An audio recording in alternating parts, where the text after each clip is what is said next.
Hey guys, I'm Sophie Shear, and I want to talk to you today about singing worship songs. So, I grew up in the church. I've sung worship for 12, 13 years now. And there's one thing that us worship singers really battle against in a way that pop or rock or country singers don't really have to deal with, and that is being a distraction. When you're up on stage in a secular show, you can actually be as distracting as you want because people are there to watch you. They're there to pay attention to what's happening on the stage. So, as a worship singer, you actually want to be as enhancing to the environment as you can be without being distracting. Now, let's talk about the ways in which you can be a distraction. You can actually be a distraction by being too timid. Just remember that timidity and humility are actually really not the same thing. If God has called you to be a singer, if you are up in front of your congregation, even as a volunteer, you have to be a great representative of the message of truth that you've been given to handle. It's actually quite an amazing responsibility. And so if you have this responsibility, take it with pride. Take it and really grab onto the authority that you've been given to stand up there and guide people into their worship. So, timidity is actually one of the ways in which you can distract from the environment. Let me give you an example. It's your breath in our lungs, so we pour out our praise, pour out our praise. Okay, so I'm really not stepping into the authority of my voice here. I'm kind of worried about what people are going to think, what people are going to say, whether or not I'm singing too loud. This happens a lot more than you might realize that it's happening in your own voice. And if your church films their services, I would highly recommend that you go back over and watch that video. Watch it, listen to it. Close your eyes even. Just try to get a sense for whether your voice is sounding timid. This happens for both guys and girls, so be careful with this. The second way in which you can be a distraction is to go full out, go showy, really, really powerful, kind of overboard on the volume and the force.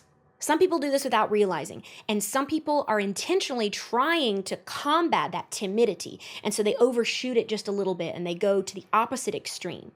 It's your breath in our lungs, so we pour out our praise, pour out our praise. Clearly distracting in the opposite way. So I want to talk to you today about using the gas pedal in your voice. So this is pretty much the same concept as if you were driving in your car. So if you know how to drive, you know instinctively at this point how much pressure you have to add to get certain types of acceleration. So I want you to start to develop this type of relationship with your own voice. The pressure kind of comes from your stomach and pelvic areas. You're going to push down literally like you're going to the bathroom.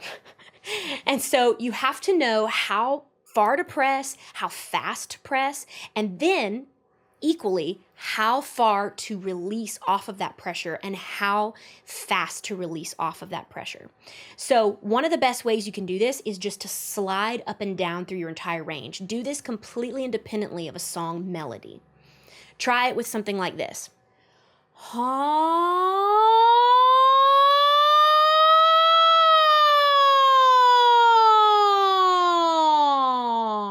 Sliding up and down, or just pick one note and then play around with the level of power and volume that you can get on that one note.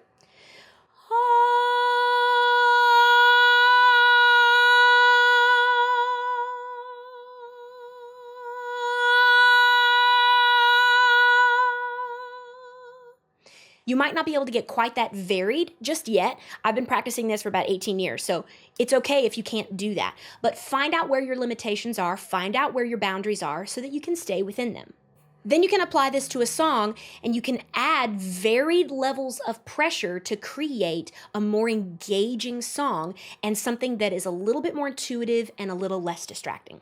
It's your breath in our lungs, so we pour out our praise, pour out our praise. It's your breath in our lungs, so we pour out our praise to you only.